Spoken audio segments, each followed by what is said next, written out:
Deməli, biz qaldıq hesablarda.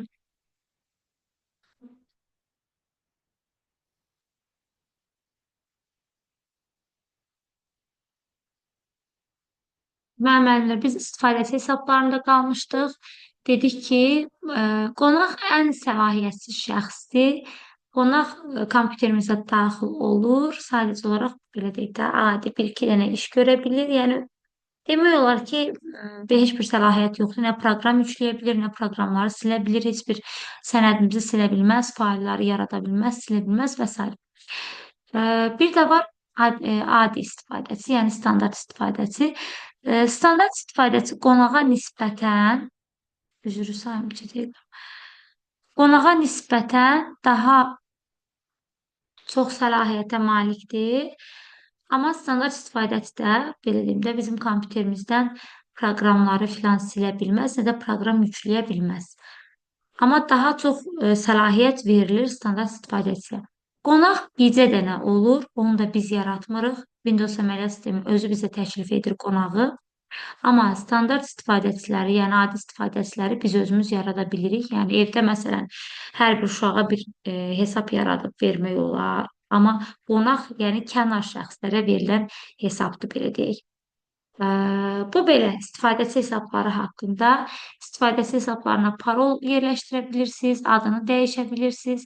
Çox xırdalığa getmirəm ki, yəni vaxtımız çox çəkməsin, getməsin. Deməli, baxın müəllimlər, bu appearance and personalization əmri var. Bu fərdləşdirməkdir. Taskbarın, start menünün quruluşunu, yəni görünüşünü dəyişmək istəyirsinizsə, buradan istifadə edə bilərsiniz. Buradan elə ümumi düşür, daha bir-bir hamısı düşmür deyə izah etmirəm. Elə qrup fərdləşdirmə qrupudur. Yəni əməliyyat sistemimizdə görünüşü özümüzə uyğun, öz zövqümüzə görə düzəldə bilərik. Clock and region, vaxt və tarix.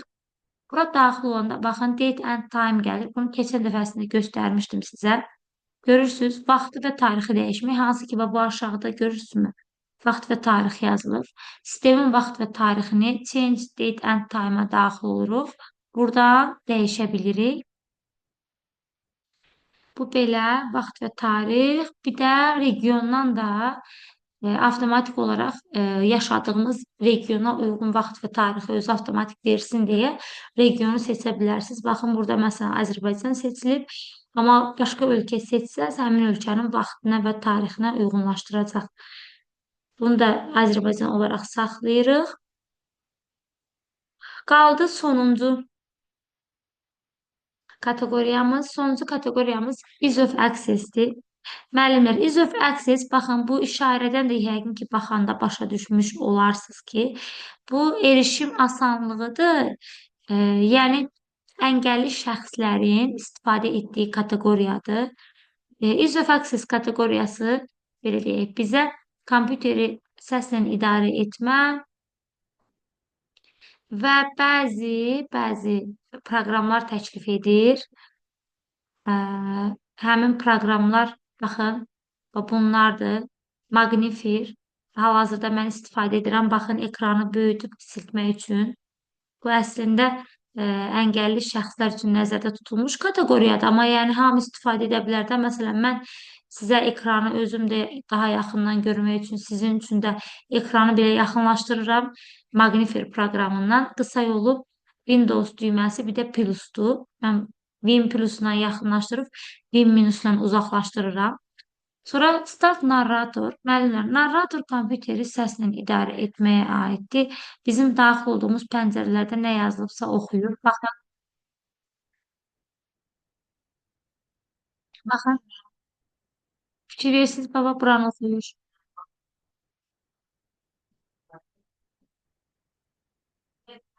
Ha. Yine görünmür müəllimə heç nə. Gördüyünüz Mən kimi bu kompüteri də belə deyək də yazılanları səslə oxuyur.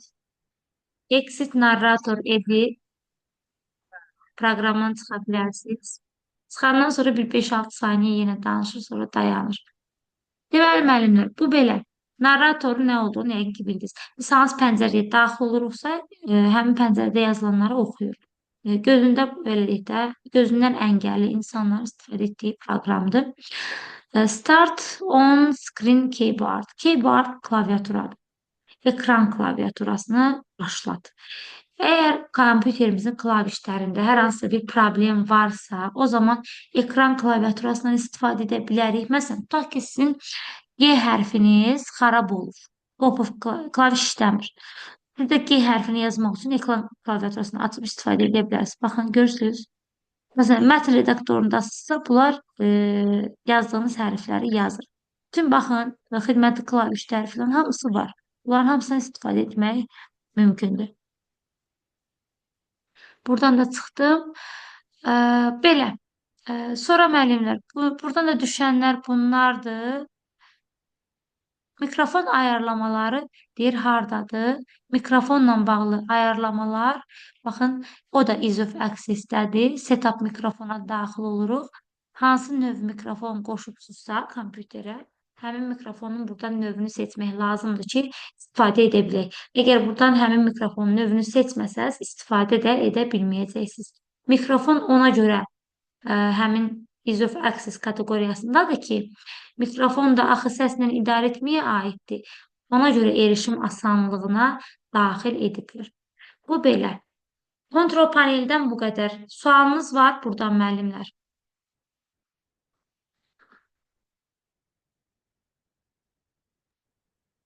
Deyil müəllimə. Yaxşı, heç kimin sualı yoxdursa, qaldı bizim start menümüz. Start menüdəki bəzi komandalar. Yəni start menüyə daxil olaq. Müəllimlər, baxın, start menüyə daxil olanda bu sağ tərəfdə üzrə hesab edin, mən bir nəfərə də link atmalıyam. Ona atım, o da qoşulsun.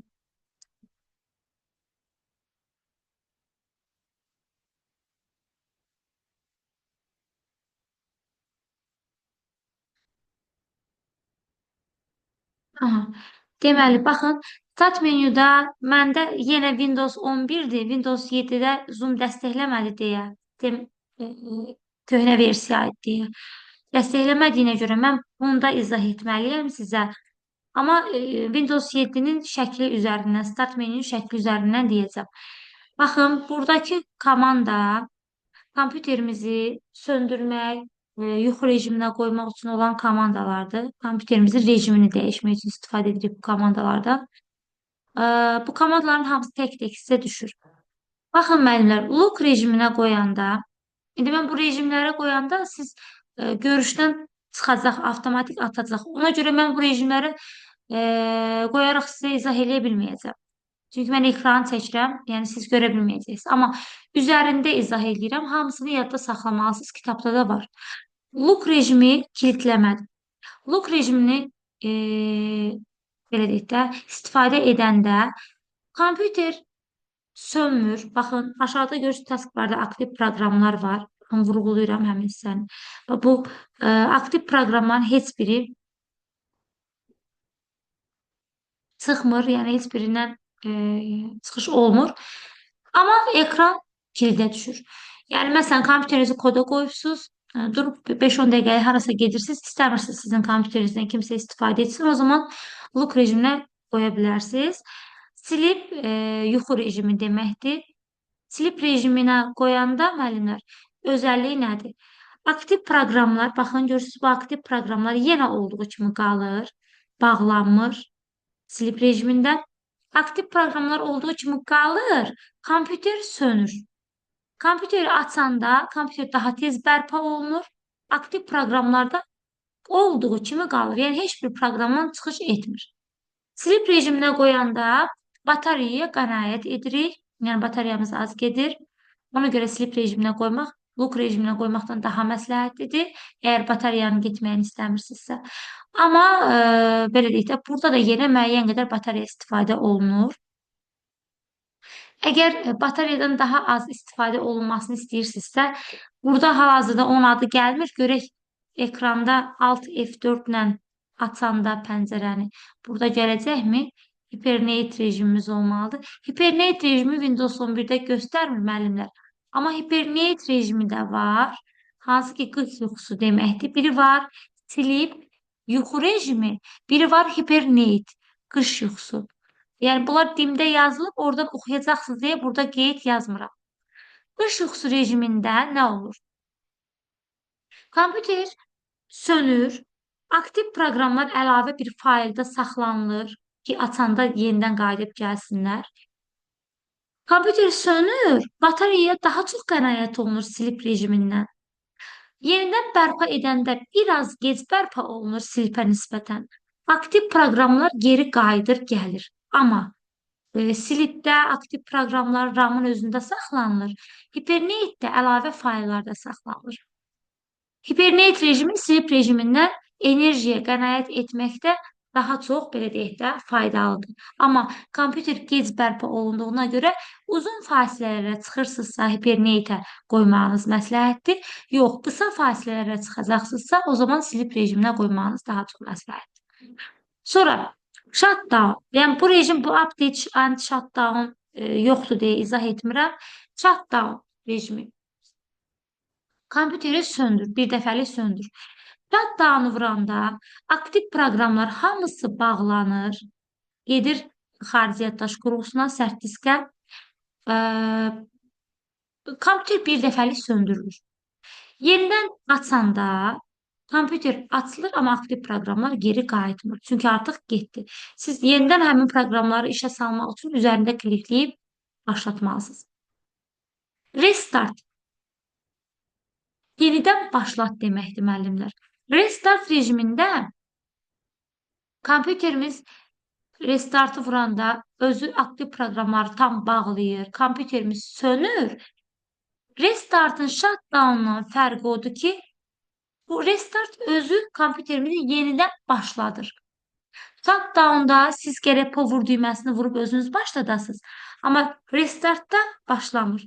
Mən görəsən dərsi yazdırmağa qoydum mu? Bir dəqiqə müəllimlər.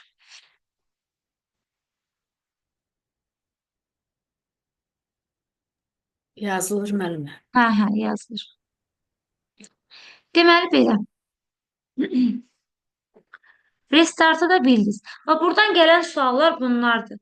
Yəni mən nə danışdımsa, o suallar gəlir. Silip rejimi aktiv proqramları saxlayır, kompüter tez bərpa olunur, enerjiyə qənaət eləyir. Hibernate rejimi aktiv proqramlar qalır, amma ayrıca bir faildə saxlanılır. Sonra qayıdır gəlir açanda. Enerjiyə silipdən daha çox qənaət edir. Lock rejimi yalnız ekran sönür, kompüter ümumiyyətlə sönmür. Bu deməkdir ki, aktiv proqramlar qalacaq, amma enerji daha çox istifadə olunur lock rejimində. Shutdown rejimi. Kompüter tamamilə sönür. Bütün aktiv proqramlar bağlanır. Kompüteri özümüz işə salmalıyıq. Restartda kompüter söndürülür. Aktiv proqramlar tamamilə bağlanılır. Amma kompüterimiz özü işə düşür. Və bunlar.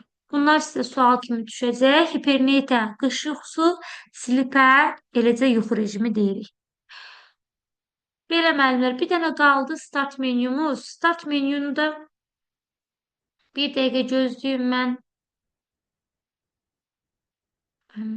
Start menyu ilə bağlı sizə necə izah verək?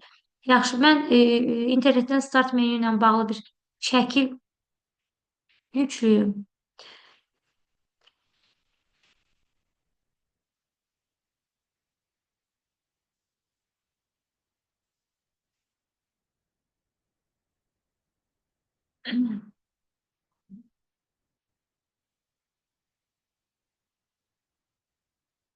Maalesef bu hissəni şəklin üzərindən izah etməli olacağam.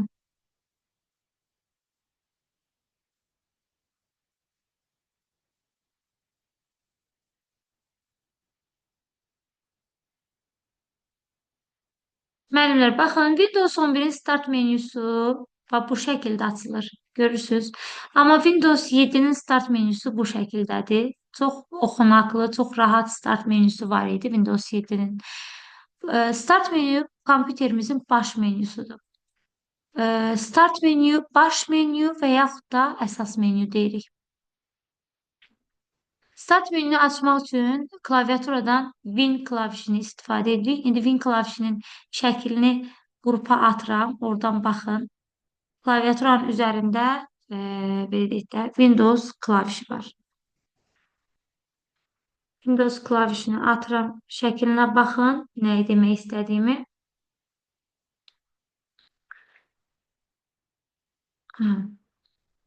Atdım. Bax, həmin klavişi vuranda kompüterimizdə start menü açılır. Bir dəfə də vuranda bağlanır. Və yaxud da Ctrl+S klavişlərindən start menünü açıb bağlaya bilirik. Gəlin bunları lövhədə qısa yollarını yazın. Siz özünüzdə qeyd götürün. Deməli, müəllimlər, start menünün klaviatura qısa yolları.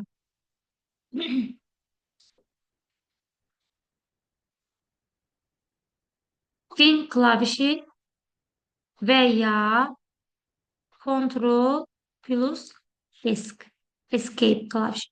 Start menünü açır. Start menünün digər adları. Start, əsas və yaxud da baş menü deyirik. Bu belə. Gəlin davam edək. Deməli, müəllimlər, start menüdə Windows 7-də baxın, sol tərəf bu şəkildə görünürdü. Burada ən son istifadə olunan proqramlar və sancaqlanmış proqramlar əks olunur. Burada əslində şəkildə görünməyib, üfüqi bir xətt gedir. Həmin xəttdən yuxarıda sancaqladığımız proqramlar, xəttdən aşağıda isə ən çox istifadə olunan proqramlar əks olunur. Əgər hansınızınsa kompüterində hal-hazırda start menü Windows 7-yə aidsə, Windows 7-nin start menüsüdürsə, o zaman siz onu görə bilərsiniz. Sağ tərəfdə də, belə deyək də, kompüterimizin vacib qovluqları yerləşdirilir. Baxın, aşağıda da görürsünüz, chat-down yazılan hissədə bayaq izah etdim ha sizə, kompüterimizin rejimləri əks olunur. Ən aşağıda, start menüdə ən aşağıda, baxın burada. All Programs yazılır. Burada kompüterimizin içində olan bütün proqramlara All Programsdan daxil ola bilərik. Kompüterimizdə olan bütün proqramlardan söhbət gedir. Bura isə search hissəsidir, yəni axtarış hissəsi. Axtarış hissəsində də kompüterimizdə olan fayl, qovluq, proqram hamısını axtara bilərik. Amma All Programsa daxil olanda kompüterimizdə olan proqramlara daxil olmuş olur. Start menüünü müəllimlər üzrlü hesab edin. Həqiqətən bugün alındıra bilmədim. Şəkildən izah etməli oldum. İnşallah alındıra bilsəm, gələn dərs bir 10-15 dəqiqə start menüyə bir də vaxt ayırarıq. Bu belə.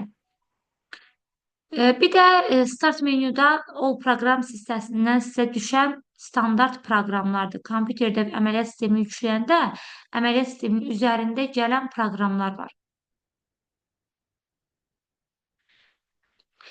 Həmin proqramları gəlin yazaq.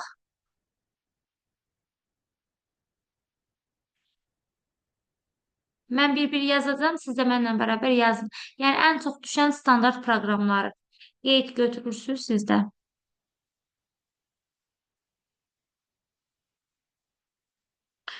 Deməli, standart proqramlar başlıq yazın.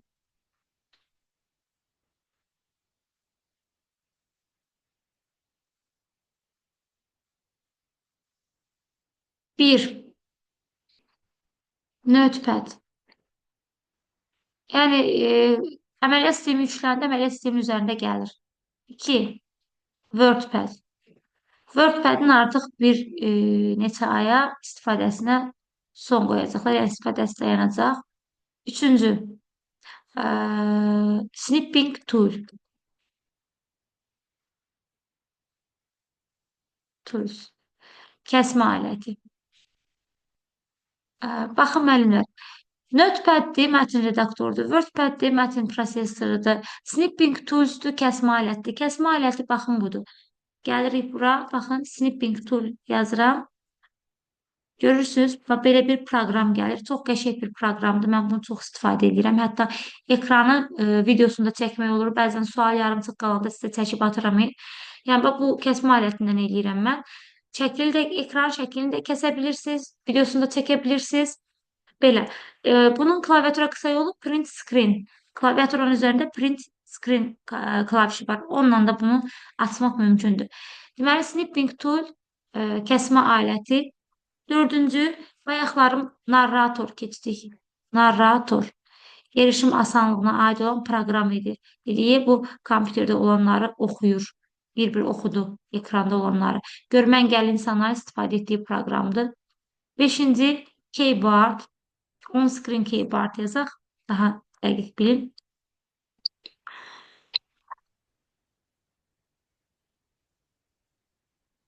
Ekran klaviaturası. Bu da standart proqramdır müəllimlər. Altıncı, kalkulyator. Yedinci, deməli, baxın, telefonlarda nə olur standart? Kalkulyator olur, not olur, stick notice, qeyd proqramı. Sonra mikrofonla belə deyək də səs yazan olur. Səs yazana elə mikrofon yazıram və yaxud da rekorder yazıram. Elə rekorderdir bu proqramın adı. Rekorder. Bunlar standart proqramlardır. Əslində çoxlu standart proqramlar, xidməti proqramlardan deməli scan disk proqramı, sonra disk cleanup proqramı. Mən indi hal-hazırda yadımda qalanları yazıram. Disk cleanup proqramı, sonra drive space, daha doğrusu disk defragmenter proqramı.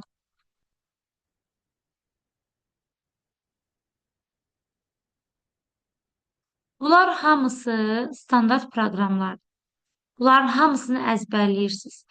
Çünki sizdən soruşur, aşağıdakilərdən hansı standart proqramlara aiddir? Ən vacib standart proqramlarımızdan biri Paint proqramıdır, qrafik redaktordur. Yəni Windows'u biz yükləyəndə bizə ən sadə standart proqramları üzərində verir ki, istifadəçinin hər hansısa bir işi olsa bunu həll edə bilsin. Məsələn, mən tutaq ki, şəkil çəkmək istəyirəm. O zaman baxın Paint proqramından istifadə edəcəm. Yəni bu mənə ən sadəsi verilir. Sonra istəyirsinizsə, mükəmməl şəkillər çəkmək istəyirsinizsə, pullu proqramlar alıb istifadə edə bilərsiniz. Amma ən sadə halda hesablama etməyi, səs yazmağı, not yazmağı, klaviaturadan istifadə etməyi falan filan, bunlar hamısı kompüterin üzərində gəlir. Yəni kompüterin deyirəm, əməliyyat sisteminin üzərində gəlir. Bu da standart proqramlardır. Baxın müəllimlər, buradan sual gəlir ha. Bunları qəşəng əzbərləyirsiniz. Bilirəm. Çətindir, ingilis dilindədir, çoxdur məlumat. İnanın ki, bəlkə də informatikanın, bəlkə də ən uzun mövzusudur. Ən uzun və çox öyrənməli şey tələb edən mövzusudur. Mən bu mövzunu keçəndə özüm də yoruluram. Çünki bir neçə dərsi ancaq keçib bitiririk. Belə müəllimlər, bu qədər. Windows əməliyyat sistemindən dərsimiz yekunlaşdı. Gələn dərs evdə neyinirsiniz? Ev tapşırığını götürün.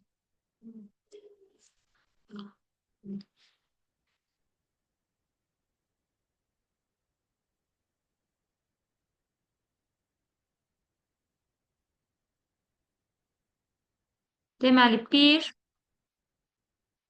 güvən, test toplusu. Mən bu yazını dayandırım, sonra davam eləyək.